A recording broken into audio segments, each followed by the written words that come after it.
Welcome everybody to Waterbox Live. Thank you for joining us this Thursday afternoon. If you haven't already, smash that like button, subscribe to the channel, and hit those notifications. You don't want to miss anything going on with the big LX build. So we're here every Thursday doing that. Yeah. Today we're talking, today we're talking electrical and cord management. Trying to get my thoughts together here. Yeah, so cord management on the LX 320.7 is a pretty big undertaking. There's a lot of equipment, a lot of cords. We wanted to do it before it was running and get everything cleaned up. So once we start filling the aquarium, we aren't then trying to navigate and we've already got a mess back there.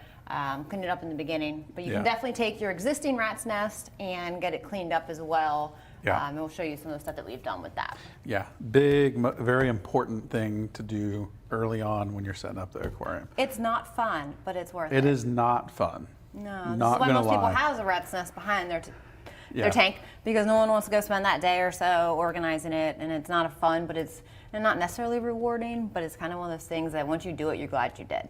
Yep. So we're going to jump into that here in a little bit, but as you guys know, we're giving away a $100 gift card during this episode, but also for this build series, we're giving away a Reef LX 190.4. Boom. So how are you going to sign up for that? You're going to head over to waterboxaquariums.com/huge, and then just fill out the form. There's going to be a bunch of social actions that you can perform there, such as following us on Instagram, subscribing on YouTube, visiting our website, and then there's also a bonus entry code that we're giving you guys every single week that we will give to you at a random point today. So keep an ear out for that, and we will drop that here in a little while. That gets you 5 bonus entries, 10 bonus entries, so more chances to win. Doesn't cost you anything. Most importantly, smash that like button too. Yep, and also on that page, you can follow all the episodes that we've done so far. We are doing a guide to large reef aquariums. We're here for 32 weeks with you. We're only on week 5. Yeah. So there's plenty of information we've already covered on the setting up of an aquarium, but so much more for us to do. So you definitely want to stay tuned, follow those episodes, and get all those entries in. Yeah, and I do want to mention too that we're live every week discussing this here, giving you a chance to do a Q&A with us. But we also have a playlist for this. So if you want to just go get the shortened version of all these different weeks of putting this tank together, head over to that playlist and you can run through that as well. Awesome. So we're going to be dropping a bonus word today. Someone's winning a $100 gift card. But really, we got to talk about cords. Yeah. We do. Yeah, and electrical, the importance of it. Yeah, so, there's a lot of reasons why you want to make sure before you even get started, or, especially for the electrical part, before you get your aquarium in place, it's not just, hey, I have an outlet here, so I'm good. Mm-hmm. So there's more that goes into that, and discuss some of that information, and then, give you some hints. But we did a recording as we did the cable management and all that of the LX that we can go ahead and show you. The average 4-foot reef aquarium draws over 1,000 watts, and your typical 15-amp circuit can handle about 1,400. It's pretty easy to start overloading your home if you're not careful. Using low wattage equipment such as LED lighting and Powerheads will go a long way when trying to reduce the overall power load of the system.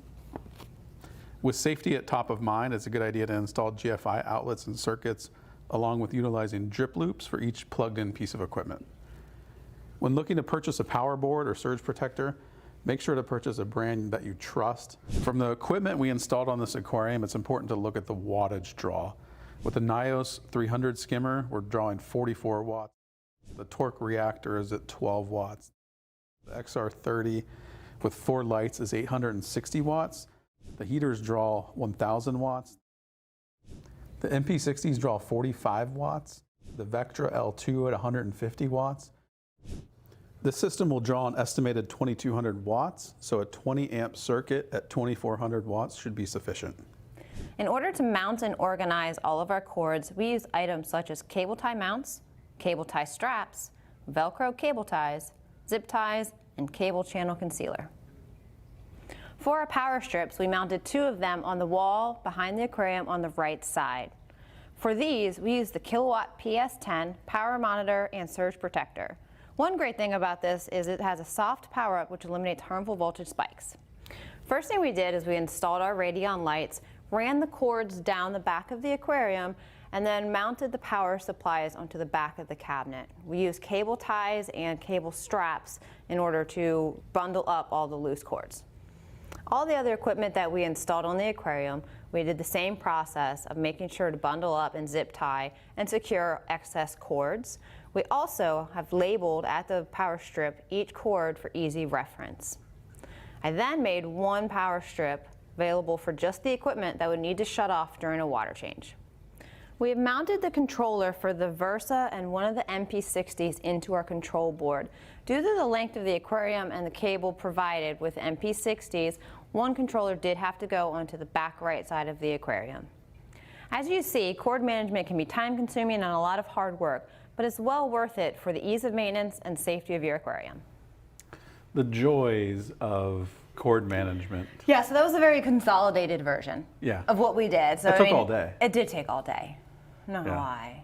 Yeah. And you could get even more fancy than that with it too, but we were, we're trying to give you guys a generalized way that we can accomplish cord management with the Reef LX without having like a secondary fish room or a different cabinet to house those things. We did build in a controller board into the Reef LX to help with things like the EcoTech drivers and some dosing pumps and stuff. This gives you a place that you can put your controllers and easy access stuff in a neat manner. And I find that like one of the number one things, of course, that ends up giving you that bird's nest of mess of cords is that if you don't, as soon as you put a piece of equipment on, tie up and kind of condense the extra cord and then get it up and out of the way, they're all gonna like grow into this like monster of cords that you can like it's almost like never find the one or untangle it to save your life to get a piece of equipment out. So if you do it each time you add something or from the beginning, or say if you're going to tackle it now and you've got this big mess, is you're going to shut your tank down, pull one cord at a time, zip tie it up and then use those little clips to put it to the back of the cabinet or inside the dry side of the cabinet, somewhere that's up out of the way. It's not that it's necessarily going to be the prettiest looking in that way, but it gets everything organized. Yeah. And then if you do need to replace something, you can easily take that and all of its cord out, swap anything out, stuff like that. Yeah, and labeling them and everything like that. Really makes everything so much easier. And trust me, it's not only to avoid the rat's nest, but it's also for the safety of, most importantly, your home. You want to make sure that these things are organized and, wired appropriately. Like we said, hire an electrician. Don't go daisy chaining like 4 power strips together and then doing all that. Like it's not gonna go well. So there's a lot of tools that you can use. There's a lot of methods that people do it, and then ours is just kind of guideline. Like, hey, this is some of the stuff we use. This is how we did ours. And it cleans it up really nicely. Yeah. Nice and organized. We know which. It's a lot of equipment and a lot of cords, so at least they're up out of the way and organized like that. Yeah. And I do want to mention one challenge we ran into because of the length, which we mentioned in the video. We could not we wanted to move the controller board to this side of the tank because we had better access. We could get better footage of it. The one downside to that is it moved it so far away from the MP60 on the right side of the tank that we could not put the driver in the board. Right, and it's away from the sump, so anything with short cords or whatever can't kind of fit there. But that's why the nice thing about the LX is you can choose what side. Yeah.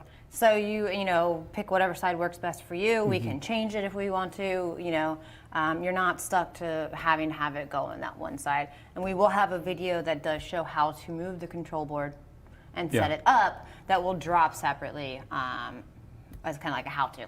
Yep. So it's a really nice feature on there. Really easy to access. We'll show you in a little bit what that all looks like here live. So I think we're gonna go look at the tank. Yeah. Or some questions? all right, questions first. Questions. Awesome. Yeah, go ahead. All right, Chris says, wonder if you should try to put half of your power on a separate house circuit. I'm giving you electrical. I'm no electrician. Like I said, don't be a hero. Hire an electrician. Tell them what your power consumption's going to be. Look at all your equipment, add it up, tell them if they need to add a new breaker, so on and so forth, then they can do that for you. Put it on a separate house circuit. I don't think it's necessary. Again, your typical 15 amp breaker handles, I think, right around 1400 watts. So the average aquarium. Once you go bigger, it's more considerations, but yeah. So again, hire an electrician. You know, if you're not an electrician, just hire one because it's going to save you a lot of hassle in the long run. Don't you do blow up not your want to be, house. yeah. Not only do you not want fires, but you don't want to be popping breakers. You pop the breakers, then your circulation goes down. Everything goes down. What if you're at work? What if you're, you know, you don't want that happening. Yeah, so. absolutely.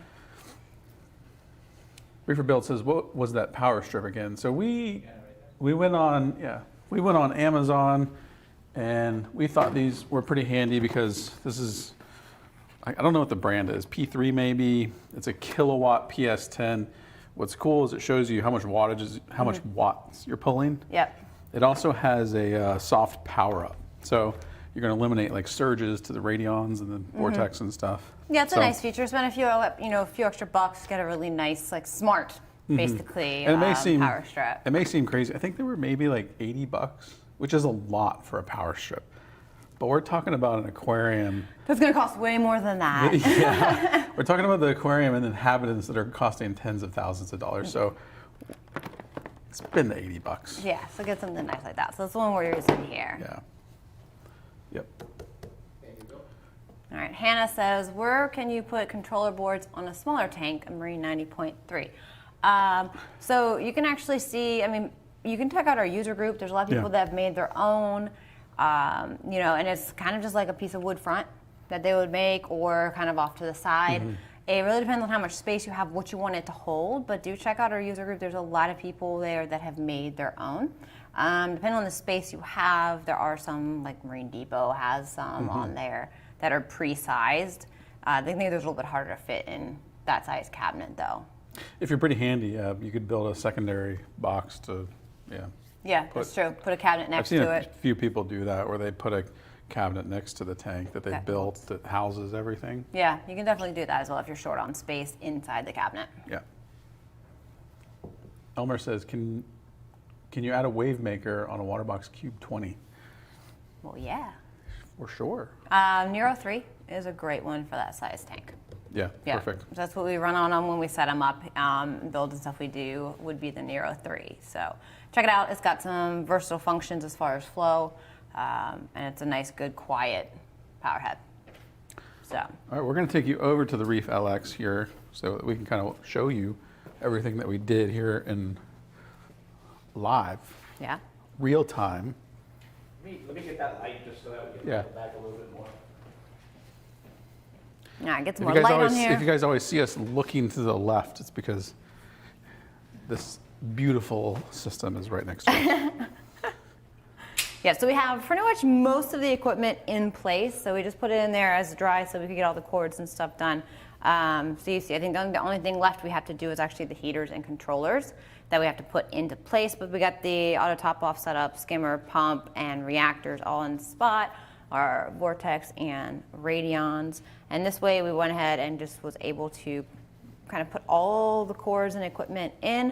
And I don't know if you want to kind of look down the back, which is where we housed most of the extra cords and also like the drivers and stuff, is, you know, we've kind of just kept the line straight, condensed multiple ones kind of together and just running in the same kind of spots. And so on the top power strip here, it's like the lights and the heavy duty equipment. Then that runs on controllers is on there. The bottom one is things like skimmer, auto top off, going to be heaters, and anything that you would want to shut off during a water change. Put it just on that so I can just flip the whole power strip off. So it's going to be a convenience factor because you don't want to have those things running while you shut down the rest of your system and your sump level gets higher. And then you see your big power supplies for the lights and stuff are just mounted down here. We bundled the extra cord and then kind of just bundled the cords coming from the power strips so that they're not just dangling, they're more just in groups kind of in the direction that they're going. I do want to note too that we did mount all these things to the back of the aquarium. We left ample space that we can, you know, get back there and access any of that stuff. You may not be able to do that depending on your space at your home. That's just one option that we're showing you. You could easily, again, mount it inside the cabinet in a similar fashion.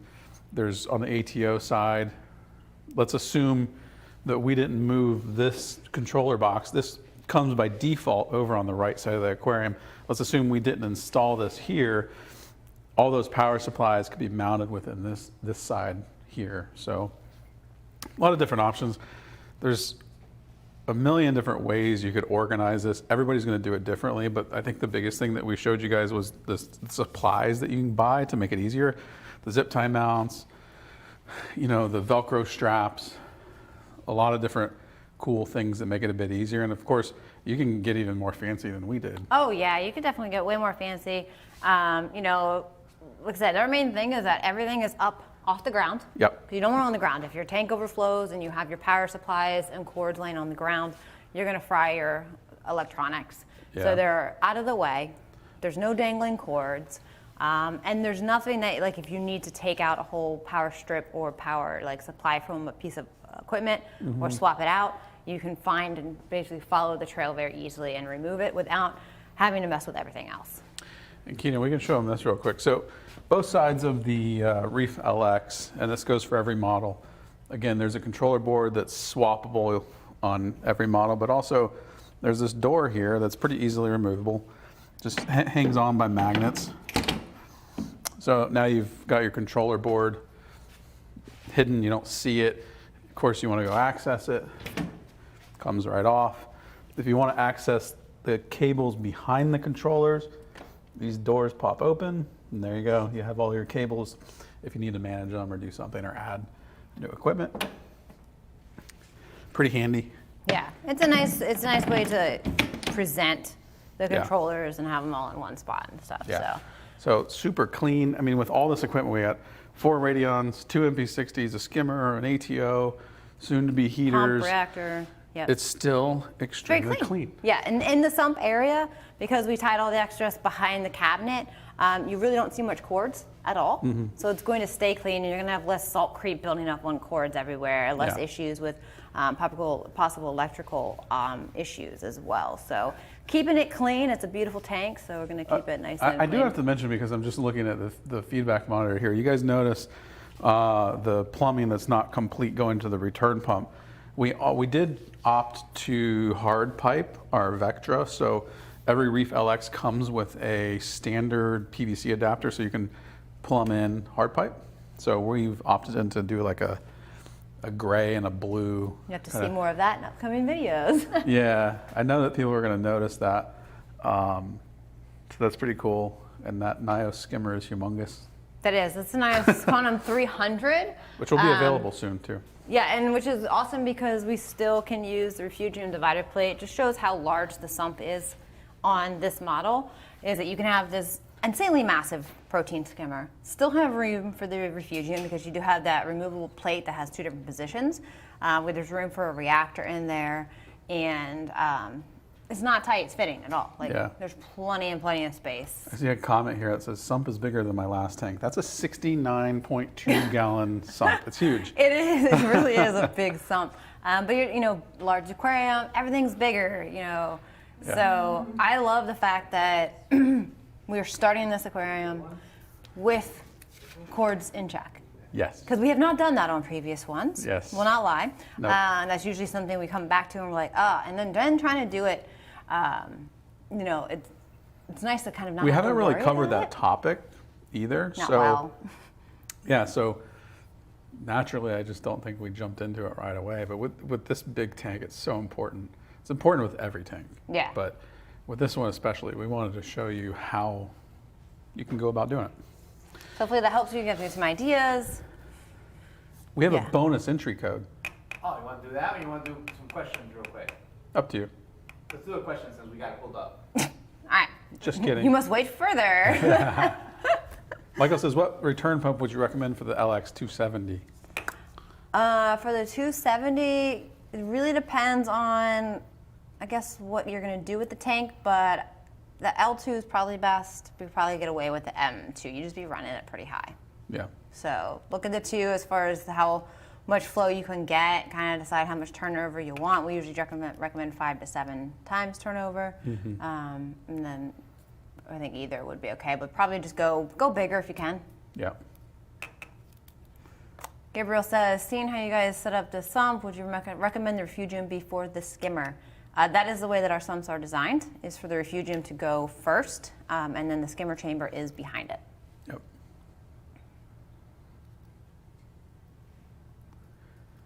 Maybe. Sorry. Nope. Not happening. Awkward silence. All right. We're frozen. Code. Exactly like we're frozen. Bonus entry code, you guys. 10 extra entries into the Reef LX And it is 190.4 giveaway bum, bum, bum. is Waterbox Live. Boom. There you go. So get that entered in there, 10 extra entries into the giveaway. Make sure you stay tuned every week because we do give a new entry code every week for more ways. And remember, there's still a $100 gift card. Not yet. Yes. Not yet. You got to smash that like button. Oh yeah, it's mandatory. Do it. Subscribe. And then, like I said, people that are active in here, you're going to want to ask as much questions, answer those questions, because that increases your chances of getting picked for the $100 gift card. Yeah. So, Yeah. do we have more questions? It seemed like it was open-ended. Yeah. Well, because I was filtering through them, Stephen is asking, are all the panels magnetic? Are all the panels magnetic? No, the two side panels are. The rest is attached to the aluminum frame, and then you have your doors on the front. Yeah, we haven't put the doors on yet, so Yeah. I don't Because we're know. still working in the sump so much, we're just keeping them off until we're done in the sump area, because it's just harder to show you guys with the doors and stuff. Yeah, so we'll do that soon. We'll show you guys that process. We got a winner for the gift card. Oh, okay. So they're saying that's it for the questions. We do have a winner picked for the gift card. Sweet. Are you ready? Drum Drum roll. All right. Winner of the gift card is Stephen Killam. $100 gift card. Congratulations. Emails winners at waterboxaquariums.com, and they will get you hooked Cool. up for that. Congratulations. That's awesome. Now I gotta say, next week's gonna be pretty exciting. It is? It is. Do you know? Oh, yeah. I remember now. You know what it is. So next week is. I'm still stuck on yesterday. You still thinking about chicken nuggets? Yeah, I am. Yeah. I'm still really disappointed about that. I will let you know that we continue to hysterically laugh after the show. Yeah. I think we laughed again today. So it has brought us much That was joy. hilarious. Hilarious. As a lot of people here early when it was starting to talk about the chicken nuggets as well. But so next week we're going to talk about how you pick out the sand and rock for your aquarium, things to consider, different types, and the Reef LX 320.7 is getting aquascaped. Yes. I'm going to be very busy. You are. Really big undertaking. really big. So we're going to see what a Jess aquascape is in a 7-foot version. It's Yeah. going to be really exciting. So that's going to be a really good episode to turn into next week. Yeah, we're going to show you guys exactly how to do that with this huge tank. Which means we're one step closer to it coming to life. I And know. being filled, which is really exciting. So it's I can't wait. It's getting there. Very It's exciting. getting there. It's a long process. We're going to show you A to Z. Yep. So, So that's next week. We're here every Wednesday, 6 p.m., every Thursday, 1 p.m. yep. Appreciate you guys being here. See you next week. Thank you all for watching. Make sure you smash that like button, subscribe to our channel, turn on those notifications, and for more information on this series, visit waterboxaquariums.com/huge. Tune in live every Thursday at 1 p.m. Eastern Standard Time to learn about how you can get more entries to our Reef LX 190.4 giveaway. Plus, we're giving away $100 gift cards every episode, but you have to be with us here live to win. Thanks for watching. See you next week.